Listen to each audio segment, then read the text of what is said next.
A pleasant day to all of you. Today we are going to discuss supply chain collaboration. So when we hear the word collaboration, it means togetherness, goal, success, okay, benefits, management, people, and work. So it's simply helping each other to achieve goals, goals of the company, that is to be profitable, to have lots of customers, to have loyal customers, especially in hospitality industry. The objectives for this discussion are what collaboration is, the definition of collaboration, who the major internal and external members of the chain of supply are, what role they play in supply chain, what responsibilities and activities associated with both internal and external supply chain members, and then why internal and external collaboration is important, what types of collaborative methods are used, and then how organizations can do collaboration. Supply chain collaboration is a collective interaction of supply chain members toward achieving a mutually beneficial goal. It has collective interactions, meaning these are ways members communicate, share information, engage in joint planning and decision making, and then coordinate with activities. So all of these interactions or collective interactions are done by a group of people, not just by an individual. So they communicate together, they share information together, engage in joint planning and decision making, as well as coordinate activities. So they have mutual benefits or mutually beneficial for each member stands to gain something from working together. So just like in sports. So whenever they have a winning team, whenever there is a competition and then a winning team, for example, football. So there is always a game plan. No? The knowledge for the game plan should be distributed to all the members or to all the players so that the players will know they will execute the plan correspondingly, and then how are they going to act on the ball game, and then for them also to give their extra or to give their all in the ball game. So if they do not know what the game plan is, they do not know where to go. So also in supply chain collaboration, if the plan or if the goal is not clear to all the members of the supply chain, the goal of achieving or the goal of having profitable business is not possible. Okay, so collaboration is very important, teamwork. Okay, the importance of collaboration focus on the efficiency and effectiveness that is very critical to global economy. Because if a company is successful through efficient and effective supply chain collaboration, they have contributions to the global economy. And then if not, they will not contribute anything to the global economy. Okay? They will not able to pay taxes, and as we all know, those taxes are big help for the infrastructure and build project of the government.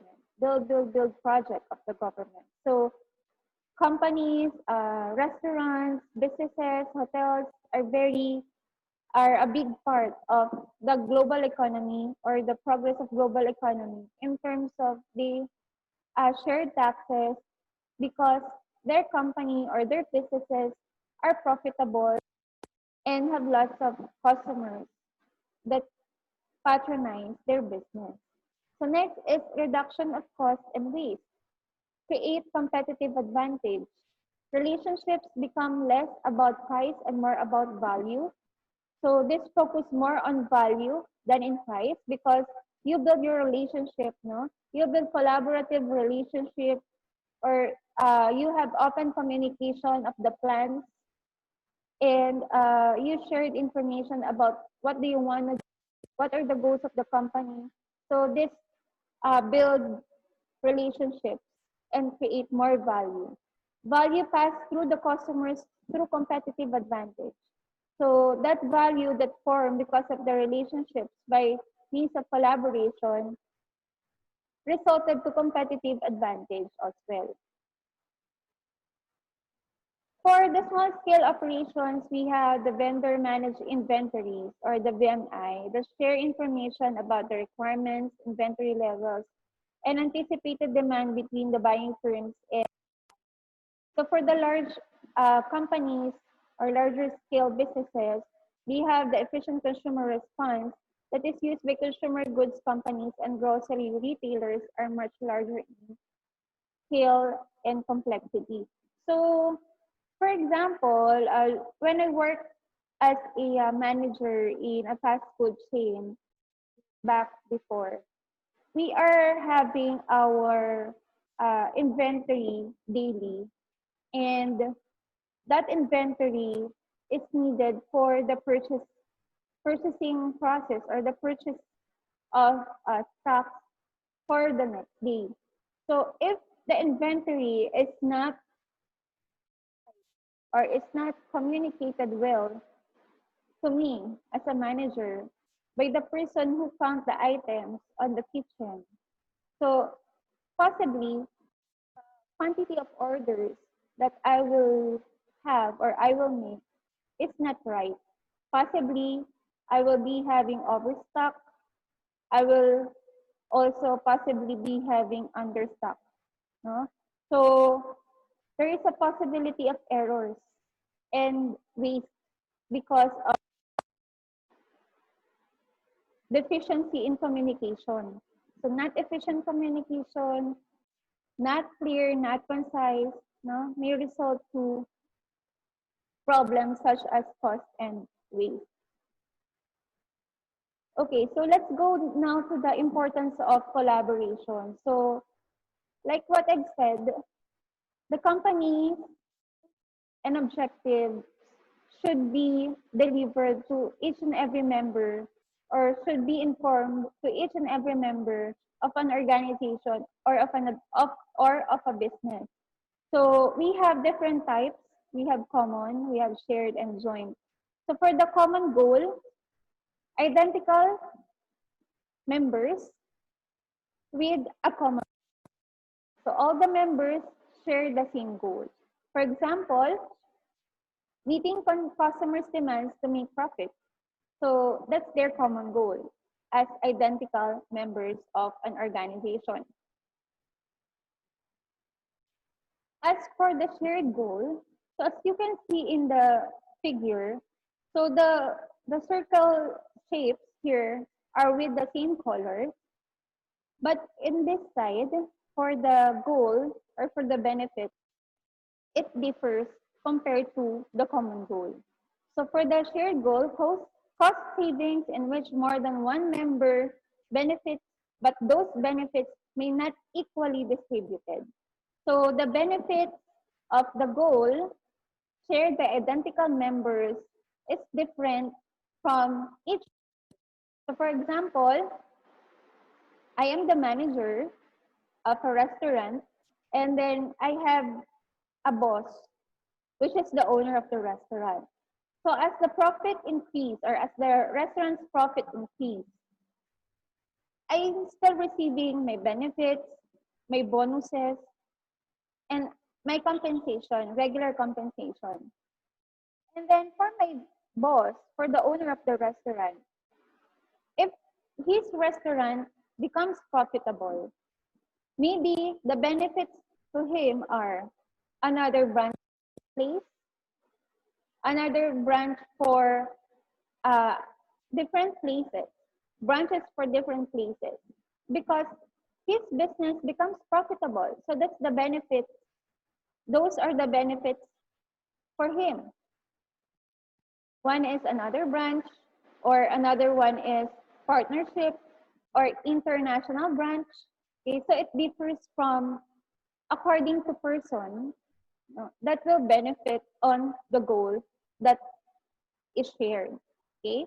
So for the joint goals, those in which members seek the same results but for different reasons. They have the same result of the goal, but they have different reasons. So as you can see, shapes here are different, but they have the same result. For example, manufacturer might want to increase market share for a product through competitive pricing. And then to reduce product costs, the company outsources production to a supplier whose goal is to increase business. So there is a manufacturer, there is a supplier, and then the goal of these two is to become profitable. So the three types of goals are the common goal, the shared goals, and the joint goals. So for the common goal, they have identical members with the same benefit. For the shared goal, they have identical members but different benefits for each member. For the joint goal, they have different members or different reasons on why they want to have that goal, but they have the same goal.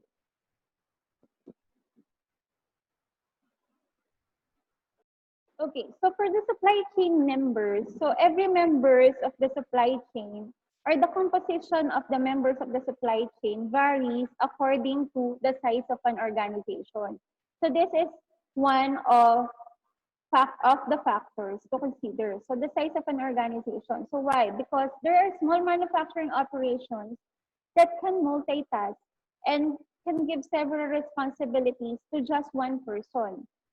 And then there are some organizations, so these are the large firms, they have responsibilities that includes marketing, supply management, finance, production, logistics, and information. So for example, I have a business, a hotel business, but my hotel business is not that big, okay? So I can start on an operation which have I only or which I can say I have a small amount or a small quantity of personnel that can multitask for several responsibilities because from my situation as an owner of a small hotel, I am not able to pay for those people to have separate responsibilities and separate departments. Just like when I own, not just like or not like when I own large hotel, which I can pay for separate departments or responsibilities. They can perform responsibilities for separate departments, and they have separate job descriptions. They have different positions that should be compensated, okay, or should be rewarded. So it depends upon the size of an organization and on the profit that it may receive, okay. And then for the industry sector, okay, so for the industry sector like the hospitality industry, it's not common that they only have one person to do multitask or responsibilities. Hard for the hospitality industry, especially in hotels and restaurants. So you need different people to perform different tasks. Okay. Uh, Example for small manufacturing operations in food service industry is carinderia. So you can have a carinderia with three personnel only. You can have a cashier and then a server, okay? And you can have a manager, okay? So the cashier and the manager can be performed by one person. A server and a dishwasher by one person. If the carinderia is just small, no, if the carinderia only caters small quantity of guests, okay? So the supply chain members depends on the size of the organization. And the organization also is the basis for having marketing strategy on how to market or to advertise your business, no? So it also depends on the size of the organization. And also, it also be the basis of supply chain strategies, no, on how are you going to coordinate with your suppliers and then your manufacturers and distributors as well. So each strategy were a different supply chain, no, according to the members' needs. Okay? So marketing, because the purpose of a business, according to Peter Drucker, is to create and keep a customer. The business enterprise has only two basic functions. So the two basic functions are marketing and innovation. Okay? So marketing basic function is to attract and retain customers at a profit. And then the business should be profitable or profitably identified. And then marketing also involves forecasting and then satisfying customer needs and wants.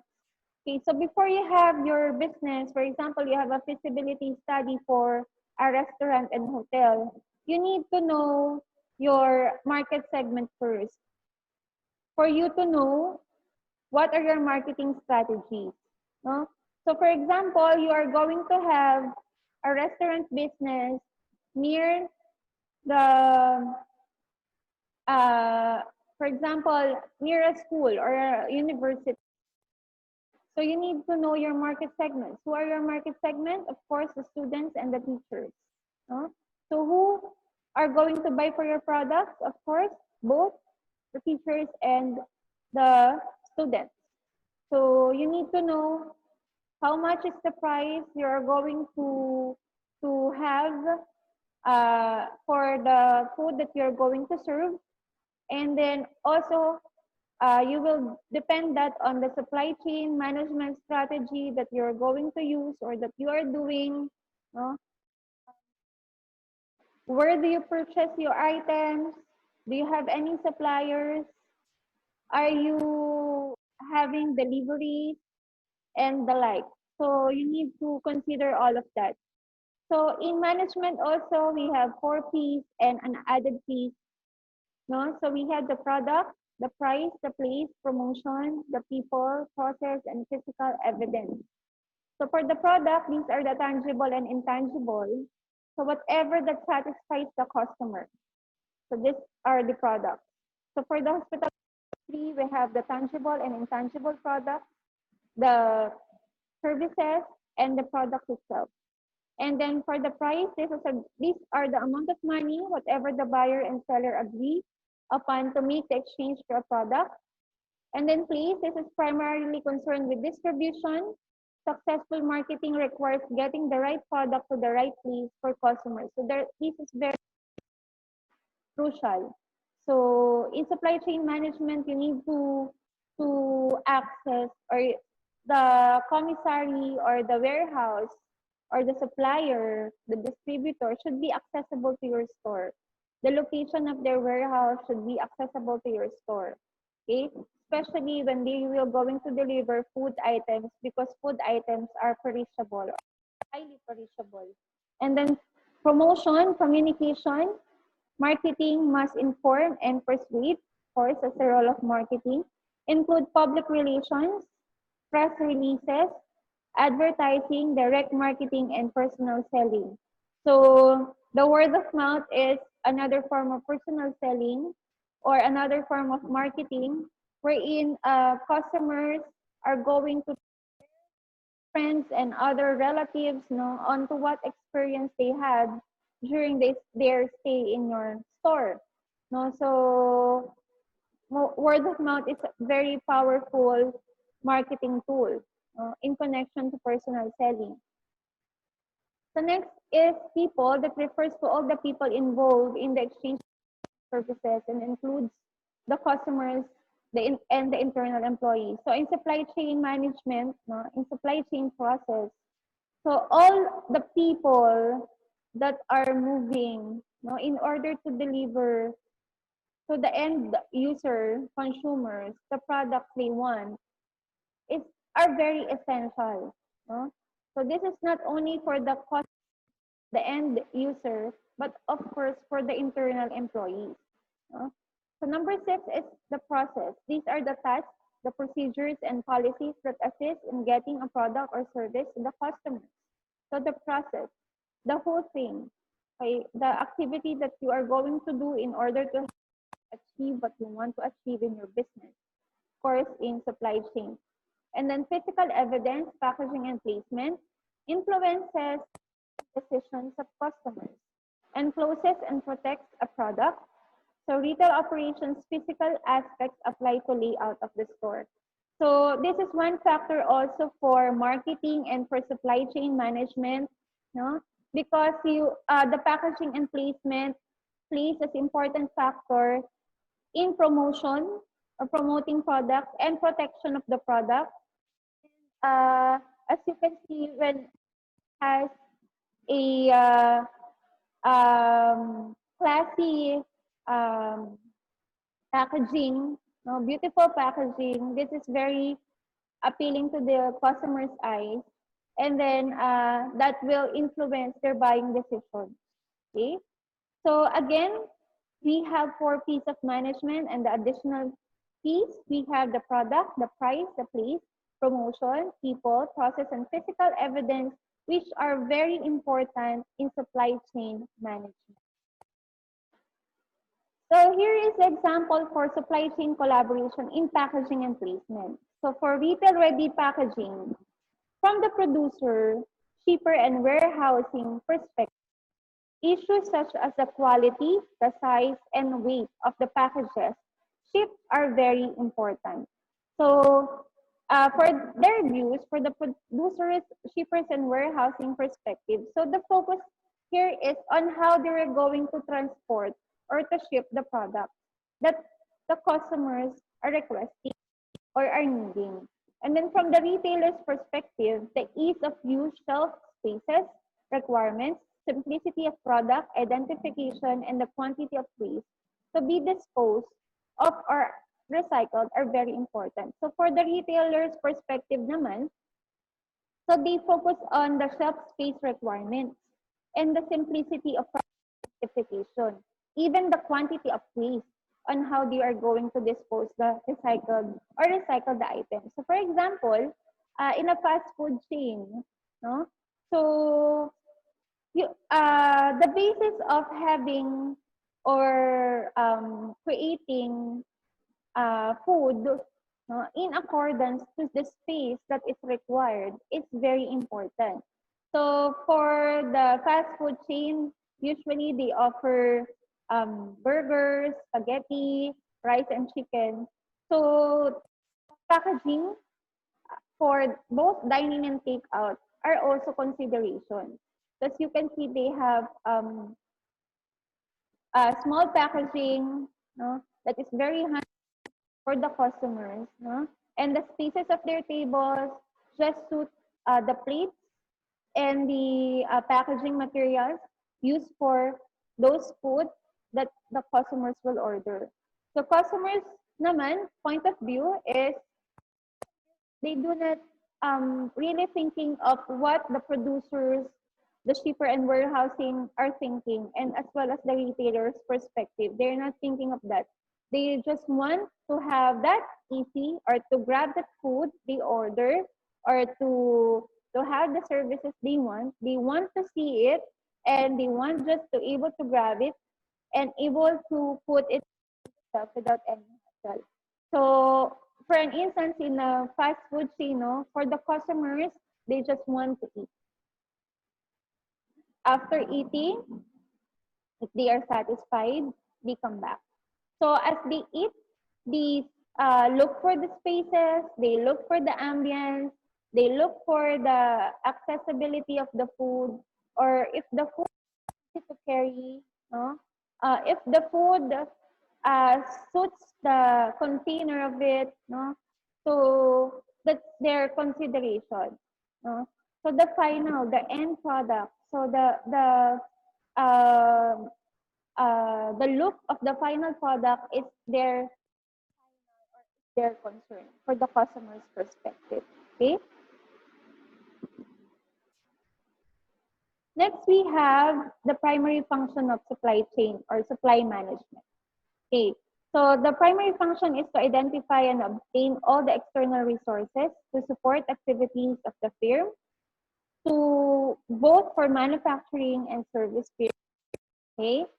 To ensure the availability of everything necessary for the firm, the production of products and services and support operations. So those are functions, and they have this terms used to identify business department that is responsible for buying materials and services. So they have purchasing, they have procurement, they have sourcing, and they have supply management. Okay, so when we say purchasing, this process focuses on how products and services are acquired and being ordered. So for example, purchase orders and arranging of payment. So for these are strategic process of product or service sourcing. And an example of this are researching, negotiation, and planning. And then for the sourcing, this happens to make procurement easier, focuses on direct goods and services. And then with long-term contracts with the suppliers.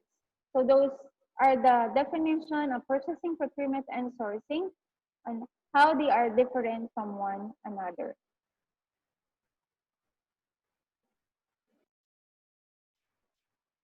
Okay, so for the definition of supply chain management according to the Institute for Supply Management, or the ISM, the identification, this is the acquisition, the access, positioning, the management of resources and related capabilities the organization needs for potentially needs in the attainment of its strategic objectives. Okay, so that's definition of supply chain management. So there are different processes involved in the supply chain management. We have different processes to do. And then for the supply management, this can be, or this has both strategic and tactical responsibilities. Okay, so for the strategic, these are those that involve greater long-term and financial success for a firm. And then also, the supplier relationship management is one of the most important duties in supply chain management. Okay, so for the tactical duties are those that deal with the operational aspects of acquiring the goods and services. Again, for the strategic, so the focus here is the financial consequences in the long run. Tactical, the operational aspects of acquiring goods and services. So let's have the table here. So we have the supply management, strategic and tactical responsibilities for the strategic. They have strategic planning, category management, supplier resourcing, make versus buy and outsourcing decision, contract negotiations management, cost analysis, supplier relationship management, and then supplier quality assurance. For the tactical, we have requisitions, releasing orders, expediting parts and materials, processing receipts and invoices, then maintaining order, records, and processing purchase orders, or the POs. So again, here are the responsibilities of supply management in strategic and tactical manner. Okay, so in every if in every organization or in every business, there is always an organizational structure. So organizational structure also depends on the size of the organization. So for this example, we have the small business purchasing organization. So on the top is the owner, and then under the owner is the purchasing manager, and then under the purchasing manager are the buyers and the clerks. So this is an example of small business purchasing organization. Supply management function is organized and varies depending upon the size and nature of the firm. So usually made to fit the fund for them. And then the separation of strategic and tactical duties are key aspects for supply management. So again, as we go back to the strategic or the tactical and strategic responsibilities of supply management. So those responsibilities should be separated in order to have a smooth flow or a successful supplement. Okay?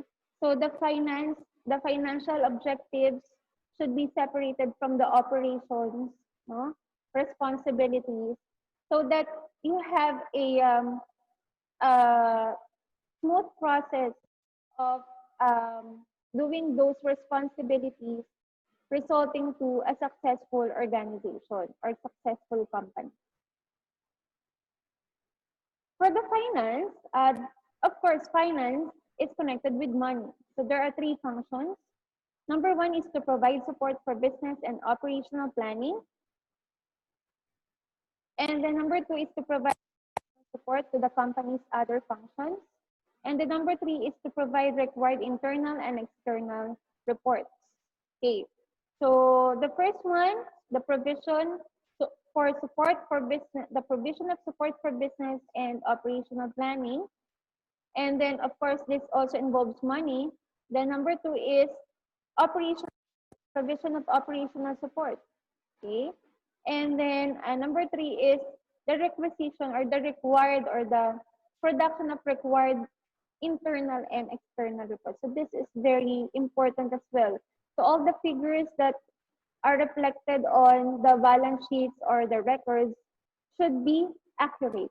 No? In order for the business to see if the business is profiting or becomes profitable or not, or what are the strategies that you're going to do in order to maintain the business on track. Okay? Financial management activities also involve planning, no? Financial strategies. They plan also for the budget, the revenue and expense projections, and estimating the cost of capital projects. Okay. For the compliance, monitoring of expenditure activity, the assuring compliance with the federal, state, and local regulations, assessment of tax abatement, methods and internal auditing to guarantee that company policies are met, safeguarding against fraudulent. The number three, guidance. Finance must management with quantitative data and well-supported recommendations to help them make decisions about project, capital, purchase, investment. And then risk management, financial risk are serious form from an organization to prevent damage to the firm. Finance professionals work together to identify and manage any risks such as using insurance and financial measures. Okay, so financial management or the finance or financial management activities are really very important. So just like what I've experienced working in restaurants or in fast food chains or quick service restaurants, no, we really look into the figures or into the numbers on how much is the sales for the day, because that will be the basis on what are we going to do in terms of production, in terms of ordering, no. So are we going to order for this quantity if we have only this amount of sales, no? So we really look into the figures, no? Uh, of course, the inventory management, the purchasing processes or activities are also connected here. So just like what I've said, no, we base our orders through the inventory. And then once we place orders, the orders will be paid. No? So there are financial management activities involved when ordering. Okay, so all of the functions inside the restaurants or hotels involves financial management activities, as well as, of course, the supply chain management. Okay, so for the continuation of the finance topic, so number one, accounting services activities. So what are the different activities for accounting services? So first is the expenditures and revenue. The accounting group is responsible for measuring and recording all business transactions. And the number two, making payments. Invoices from vendors and suppliers must be timely. Payment is often a requirement in order to get a discount from suppliers. The number three, creating reports for external use includes reporting to the Internal Revenue Services or the IRS and the Securities and Exchange Commission and to shareholders members. Okay, so this reporting documents include balance sheets, profit and loss statements, and cash flows that are created according to accepted accounting principles or the GAAP. So once you become a manager of a restaurant or hotels, you will also do accounting activities. Okay, so you really need to track expenditures and revenue.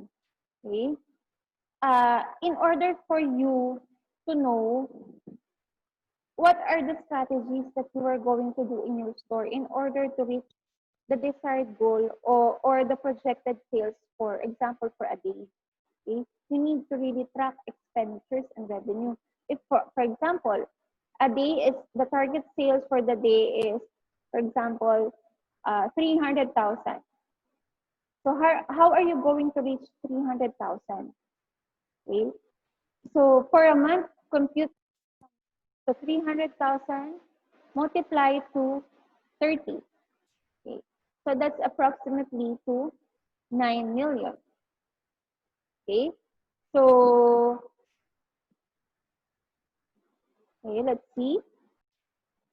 As a manager, also you will need payments, no, from your suppliers. So the timely payment for the suppliers is also very important in order for you to get discounts from them. No, in order for you to have a repeat business from them because you are a good payer. Okay? Definition of operations according to the Institute of Supply Management. When we say operation, this is the planning, the scheduling and control of activities that transform inputs into products or services. Production is activities that are done by producers and manufacturers. So in a restaurant, no, the operations there involves the day-to-day activities. No? So for the managers, the activities for operations are, of course, managing the people, okay? Inventory, purchasing, accounting, human resource, as well as the security and safety. So those are the activities of a manager in a restaurant operation. Okay. Also, the manager is responsible for accepting orders. So that's the inventory thing. Accepting orders from the suppliers. And then they are also responsible for talking with the suppliers whenever they are going to receive their products in their store for their operation. Okay. Next is the logistics and information technology. So logistics is about the managing of how the products are being transported to your store from your supplier. So the basic function of logistics is to manage the means by which an organization moves and stores products and materials from the extraction of raw materials through the chain of supply customers. So because in supply chain management, before the product gets into the end user, there are of channels or tiers that those products are going through. Okay? So the logistics basic function is to manage the extracted products, no, from the raw materials, the movement and the storage of this product from the manufacturer until the retailer to the end user customers. Okay. So for example, you are going to receive a product from a commissary in Laguna. So for the storage, no, they need to have a refrigerated truck. For example, you are to have raw materials, no, of raw chicken, no. So the chicken should be stored in a refrigerated truck with a proper tool. So the role of logistics there is to ensure that the truck is refrigerated and the truck is in accordance to the temperature of, if it's frozen, it should have a 0 degree Celsius. Okay? So those are the function of logistics. No? They make sure that the movement of the products and the storage of the products to be delivered in an outlet is in a standard. Okay? Reaching the standard. Okay? So you as a manager receiving the products from the supplier, no, you need also to check if the product is safe or safe to eat, safe to serve for the customers. If the expected product should be frozen as you receive, and then the actual item that you're not frozen, so you need to return it to them. Okay? For the information technology, this refers to the electronic equipment, mainly the computers, the systems used to store, retrieve, and analyze data, and the communication equipment used to transmit it. Assessing and making recommendations about equipment, working with service suppliers, determining system capacity requirements, and maintaining all the electronic communications and data processing assets. So as we all know, information technology is very much helpful nowadays in supply chain management and restaurant management and hotel operations. No? So we need to get use of the advantage of the technology that we are having now. Okay, so one of the advantages is uh, we can put an order in uh, with no time boundaries because it will be sent online. So once you send it, they will receive it. No? So the data is there. Unlike if the order of if the order slip or the purchase order will be handed personally to the commissary, it will take a long time before it goes to the commissary. So it's very hard. Okay. So unlike now, no, the process or the procedure of ordering to suppliers or communicating with suppliers is very accessible because of the technology that we have now. Okay. So different external supply chain members. Okay. One of those are the manufacturers. These are individual or organization that transforms inputs to create products. Individual may do this by hand and organizations to do it with machinery and personnel. Okay, so all the manufacturers can be producers, but not all producers can be manufacturers. Producers include builders, farmers, mining firms, consultants, brewers, and so on. So I will share to you examples of between manufacturer and producer. Okay, so for the difference between the manufacturer and producer or manufacturing and production. So by definition, manufacturing is the process of producing final goods with the help of men, machineries, raw materials, chemicals, and tools. While production is the process of making an output, which is meant for consumption with the help of various resources. Okay? Number two, for the concept of the terms, manufacturing is when raw materials are procured and processed to get finished products. So the company has ownership of the raw materials, which is processed to get output. Okay. Then for the output, manufacturing is the end result. The end result of manufacturing rather is goods. And then for the production, the end result can be goods or services. And then for the nature of input, manufacturing is the process of manufacturing tangible in nature. And then production, the process of production can be tangible or intangible. Okay, connected here, no? So the end result can be goods and services to production. So that's why it can be tangible or intangible. And then for manufacturing, the end result is goods. So that's why the process of manufacturing is tangible in nature. And then compulsory requirements. So for manufacturing, labor, machineries, and materials is essential. For production, machinery may or may not be required. Okay. And then for the end result, manufacturing results in goods that are ready to be sold. Production results in utility, which can be used immediately or later. And then for the inclusions, manufacturing, every type of production may not be considered as manufacturing. In terms of production, every type of manufacturing comes under production. And then process requirement, manufacturing helps in transformation of raw materials into finished goods.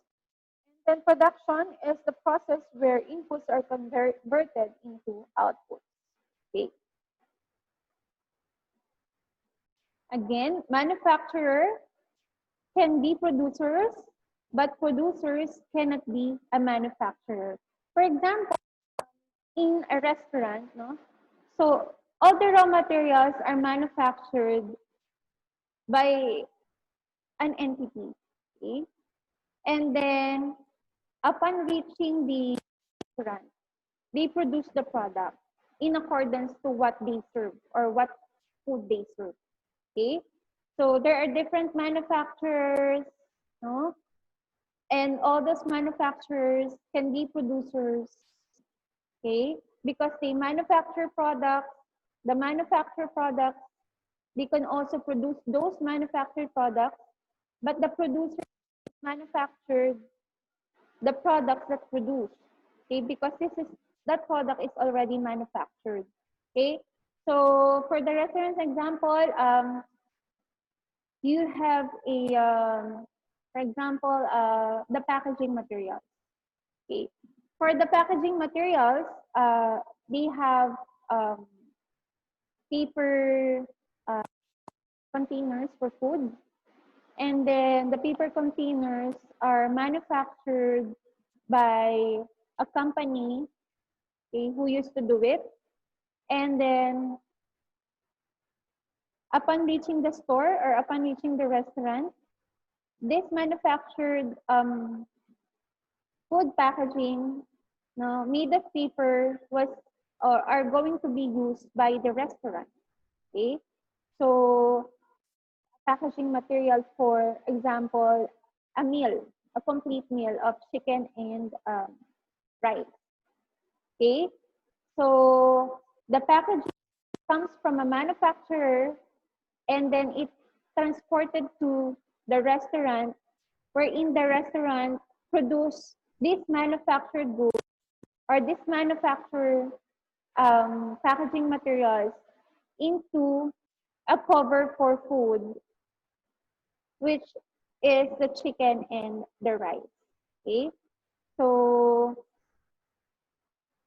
in connection to the explanation of the meaning of producers and or the production and the manufacturing, the producers an end product of both tangible and intangible, and then manufactured goods or manufacturing also only have uh, tangible products, okay, as an output. Okay, so for the external supply chain members, so this is external. Suppliers, external organizations or individuals that provide the goods, the materials, and services experienced need to create their own products and services. So supply chain members are all suppliers in some way. Okay, why? Because first here, as a supplier, the supplier will send some items to manufacturers. Manufacturers will send items to wholesalers, and then wholesalers will send retailers, and then retailers send items to customers. Okay, and then customers return, no, by means of money, no, or information that they are being satisfied about the product and services, or if they uh, come back again to the restaurants or hotels. So the customers will return all of those back to the retailers, back to the wholesalers back to the manufacturers, and the manufacturers back to the suppliers. So in some way, supply chain members are all suppliers, okay? Even the customers, because they have something to return into or to supply into the other members of the supply chain. Okay.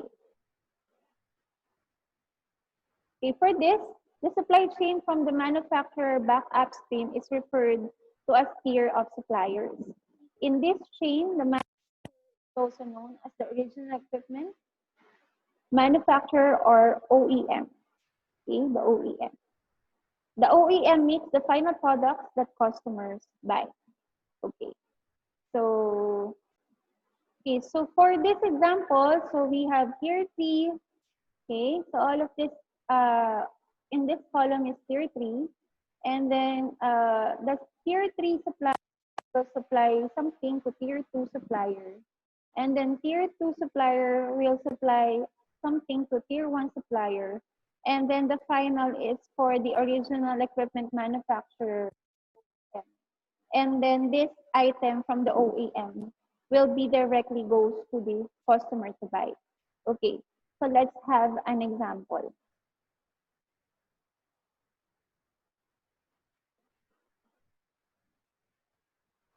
Okay, okay, so for example, for our tier 3, okay, tier 3, we are going to have a burger. Okay, so we need to have a burger for our customers. Okay, so tier 3 is a supplier or a manufacturer that form or manufacture a raw meat. Okay, raw meat. Okay. Okay, and then so we have raw meat here, and then another tier here, tier 3 here. We have okay. For example, we have another tier 3 here. Tier 3, we have after raw meat, we need to have a cheese, no? So what is the primary ingredient for cheese? So we need to have a milk, no? Has we need, um, processed cheese. We need to have a milk first. Okay. And then for the tier 2, okay, let's change color. And then tier 2 have the raw meat is processed already. Processed meat. Okay. So it becomes okay, processed meat already. And then for the tier 1, okay, tier 1, it becomes patty.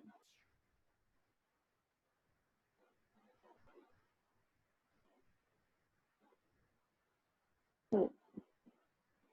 So here, tier 1, tier 2, tier 3. And then for the milk, we have color, color for the tier 2. We have processed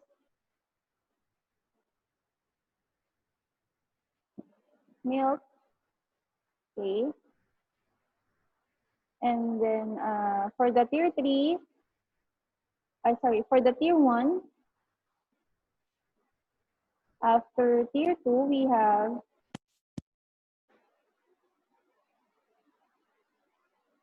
the cheese, okay. So let's move this lang.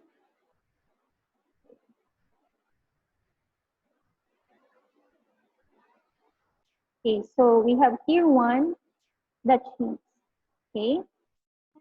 For another one, for example, we add here for the buns. Okay, so for our tier 3,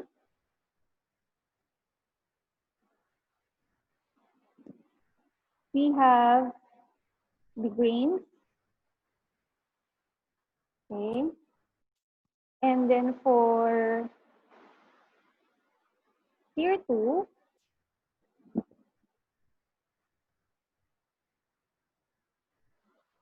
processed grains.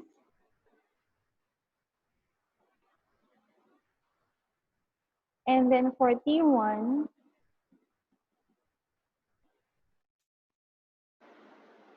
okay. For tier 1, we have the buns. Okay. So the OEM here, okay.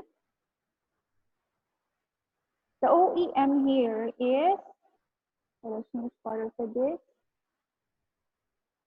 The OEM here is the the fast food chain, or the QSR, the fast food chain. Okay. Okay, so this fast food chain will directly serve the end user customers of the processed item, which is the burger. So before it becomes a burger, it comes from different suppliers. No? It comes from different tier of suppliers. So we have, for example, here, the raw meat, and then the processed meat, and then the patty. From milk, it becomes processed milk, and then from processed milk, it becomes cheese. And then from grains, it becomes processed grains, and then from the processed grains, it becomes buns. And then it will be delivered as patty, okay? Okay, it will be delivered here as patty, okay, as cheese, and as buns, okay. And then this is the end point wherein the complete composition of the burger was being, or will be given to the customer, okay. So let's draw a line here for the connections. So tier 1, tier 3 to tier 2, and then tier 2 to tier 1, and then tier 3, yes, and then to tier 1. So tier 3 for the grains will go to tier 2, and tier 2 for the processed grains will go to tier 1 for the buns. Okay?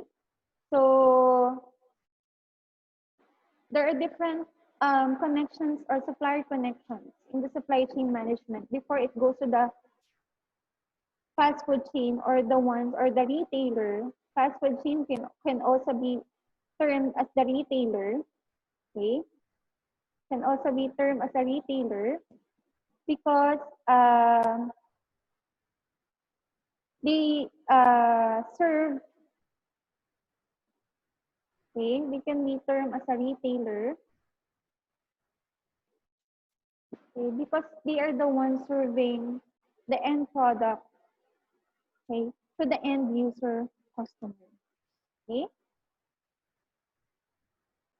Okay, Tier 1 suppliers provide parts and material directly to the OEM. Tier 2 suppliers do not usually provide parts or materials directly to the OEM. Okay? Okay, transporters, transportation service providers. So the basic function of transporters is to move materials and goods from wherever they are needed. So wholesalers and distributors serves as an intermediary between the manufacturer and the retailer, varies according to how intermediary functions. While the distributors have direct business relationships with the manufacturer whose products they stock or who's produced the product they stock. So the wholesaler, okay, like for what we have in our illustration here, so the wholesaler is in between the manufacturers and the retailers. Okay, while the distributor, okay, let's have an example here. We have here an example for the distributor. Okay, wait. Okay, here.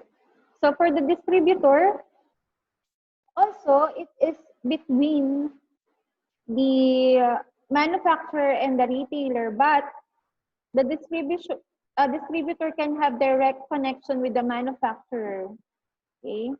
And then it can also go directly to the retailer without having the wholesaler here, okay?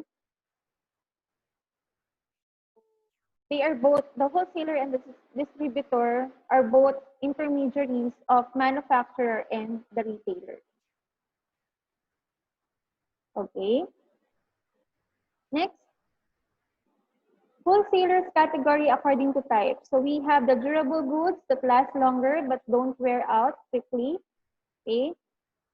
There are two types, the consumer durables. These are the things such as cars, office furniture, and washing machines. The commercial durables, things such as trucks, aircraft, and other heavy equipment. Then next, we have the non-durable goods. These are products that usually do not last long, such as clothing or things used quickly, such as cosmetics. And then foodstuffs, these are anything value. The range of items in this category is enormous. But the word explains itself, everything from the carrots to coconut, lettuce, or to lemons and donuts to dark chocolate. So everything related to food. So again, we have three categories of wholesaler category according to the type of product. We have the durable goods, we have the non-durable goods, and we have the foodstuffs. Okay, so let us define retailers, customers, and consumers. So when we say retailers, these are any individual or business that sells goods or materials to consumers. That's why a while before, my example, fast food chain can also be a retailer because they sell goods or materials directly to the consumers. And then customers, one that purchases or service includes everyone in the supply chain and individually having some specified distinct traits. And then the consumers, one that utilizes the economic goods. And then a difference between customers and consumers. Customers are the ones who pay for something, but they may not be the ones who actually consume it. And then consumers are the ones who actually use the product recipients of the benefit of the service. That's why here it has an explanation wherein anyone in the supply chain can be a customer. Okay, but when we say consumer, this is the one that utilizes the economic goods and the one who actually use the products or recipients of the benefit of the service. So let's go back to the figure here. So for example, the suppliers, no, the manufacturer, wholesalers, and retailers are also customers. Okay, so we have here the end user customers or the consumer. Okay, in which these are people or individuals that receive the end product or the product that this following customers supplies to them. Okay.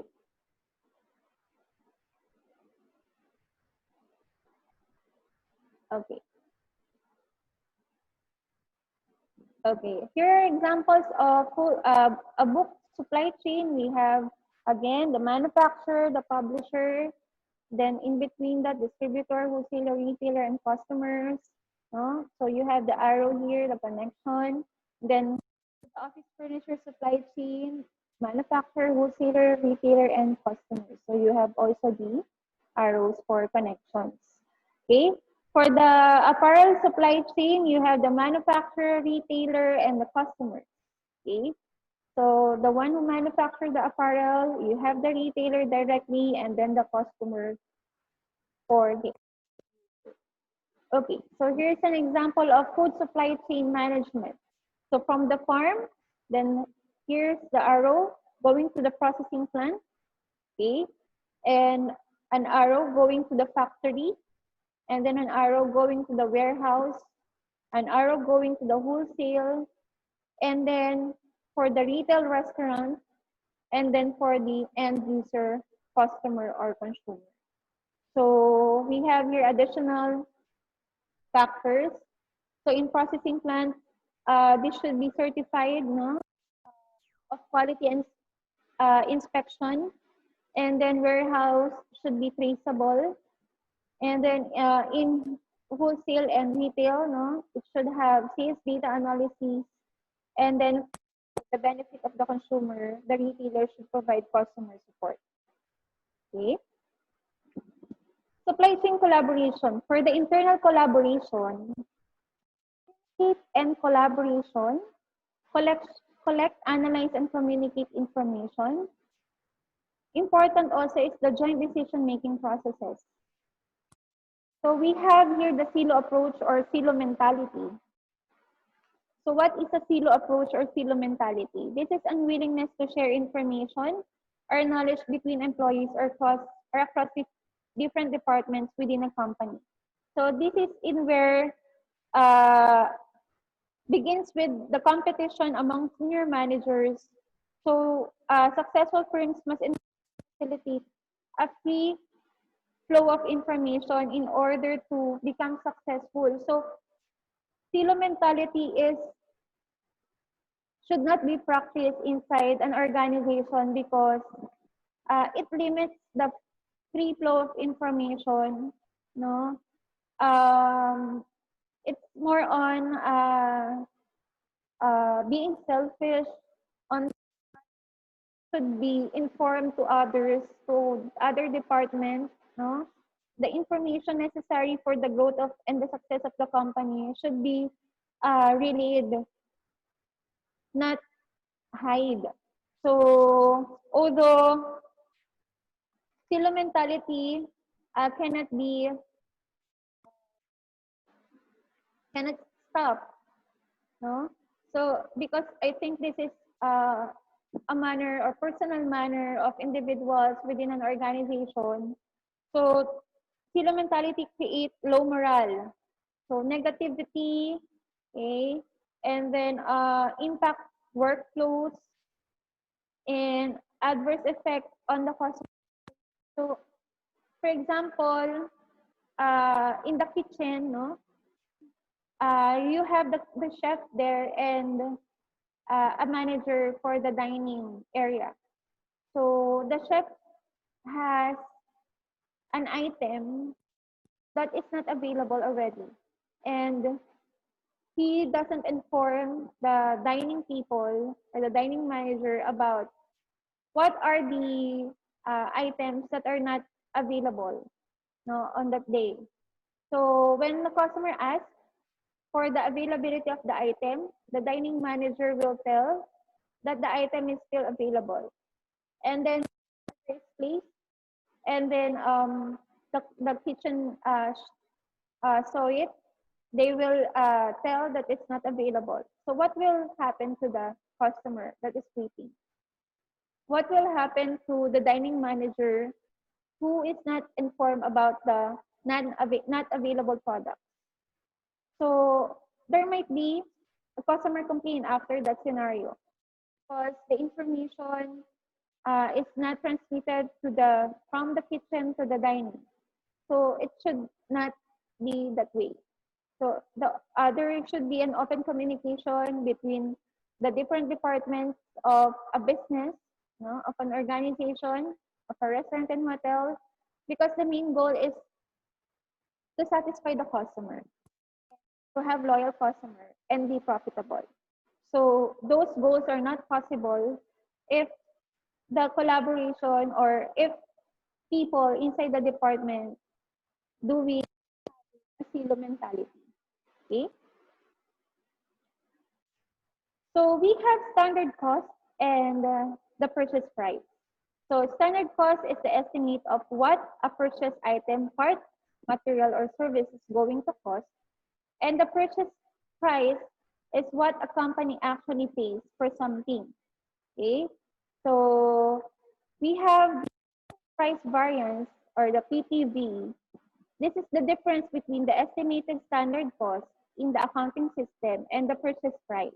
Okay, so let's have an example. Okay, so for example, for the standard cost, you have, you will going to order uh, 100 packs of chicken, for example, no? So the standard cost for chicken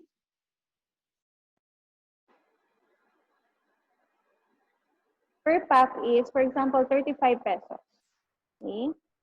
And then you are going to order, so we will multiply this to, for example, 100 okay, packs. Okay. So the total here is how much? So the total is 3,500 pesos. Okay. So for this is the standard. So let's complete. Standard cost.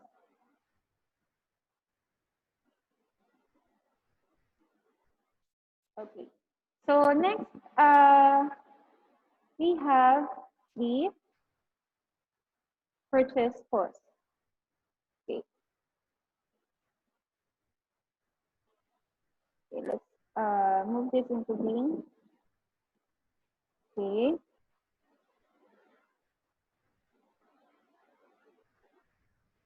Okay. Next is we have the purchase.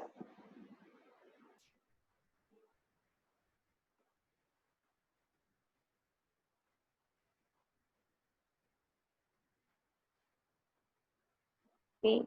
So for example, the purchase cost for chicken is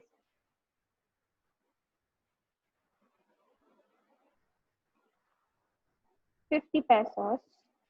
So if we multiply that into 100 packs, how much? We have 5,000 pesos. Okay.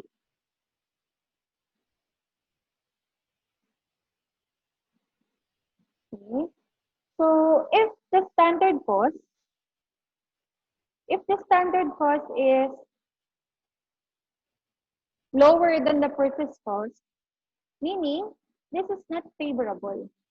Okay. Because the purchase cost is the actual cost and that you are going to purchase.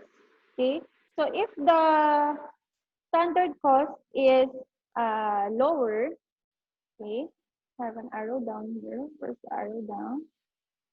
Okay, so it's lower. Okay, arrow down. Okay. Okay.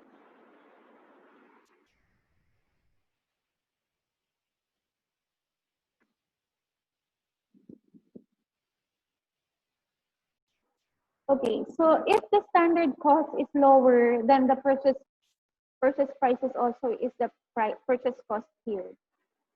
It means that it is not favorable.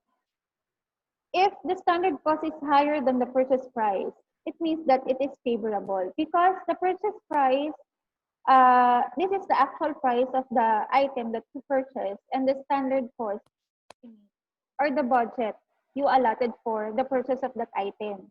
So, for example, you allot 35 pesos for 100 bucks, but you in the actual you buy it, you have to buy it 50 pesos. So meaning that is unfavorable. So maybe there's something wrong with pricing management. Maybe there's something wrong with the logistics, uh, with the transportation of the items, no? With the location of the items to be transferred. That's why it costs higher than the estimated cost, which is the price cost, no? Which is the standard cost. So it is favorable when the standard cost is higher than the purchase cost, meaning it's favorable because you are able to get the actual cost or which is the purchase price in much lower price, no? So lower price than what you have budgeted or what the standard is. Okay? Okay, what supplier needs to know? Okay, supply management needs to know. Okay, first is the ingredients. These are the varieties, the quantities, or the types of raw materials. Next is the packaging, no, the type, the labeling, marketing, productions, and logistics. Also very important. The timelines, the time of sourcing ingredients, the materials, and the lead times. And then we also have the budget, the consistency of purchase prices for ingredients, and materials to product cost targets. So this is very important. So of course, in acquiring products, no, we need to have these four ingredients, how it will going to be packaged, the timelines, no, the schedule or the delivery time, and of course the budget. Okay. So what finance needs to know? The capital requirements. These are the enough equipment. If there is a warehouse already, the marketing, the production, the logistics, and the supply management.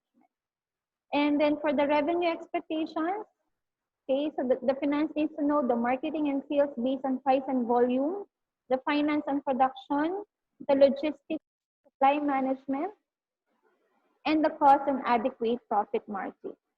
Okay, so again, the capital requirements and the revenue expectation. Okay, next, what the production needs to know. Okay, of course, the recipe, okay, variations in the process of and ingredients, potential risk in acquiring them, okay, because there are some with health considerations or allergies, so you need to really know the recipe in it, okay, if you're going to acquire it or not, or if you're going to include that in your supplies. And then you have the process modification, the enhancement of product attributes, no?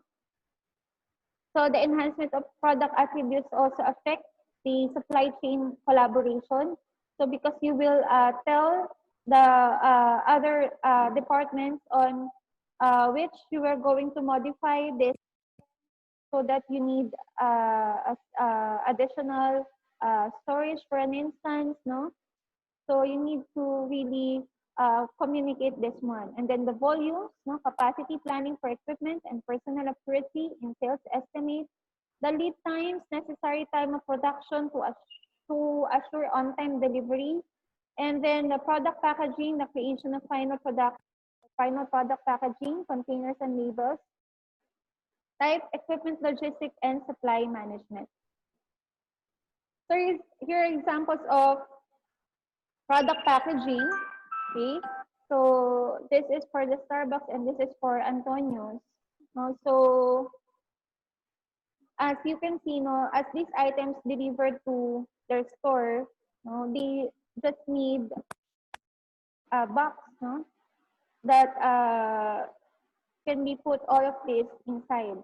And then for this one, they can have boxes, but it should be labeled fragile in order to distinguish that the materials are easily to be broke. Okay. What logistics needs to know? Volumes, quantity of materials and packaging distribution areas, launch, local, regional, national, and international. the marketing strategy, and the timetable. So this is very important. So as you were going to launch your products, okay? So it can be local, regional, national, and international, as well as marketing strategy and timetable. And then your distribution channel, okay? How many, where, and when? Of course, the lead times, no? The time when the product is needed, okay? For the planning of mode transportation. And then we have the product packaging, the size and weight, transportation method, cost, okay? As well as the marketing to work in terms of packaging designs and trade-offs. So what information technology needs to know, the impact to hardware and software requirements, no?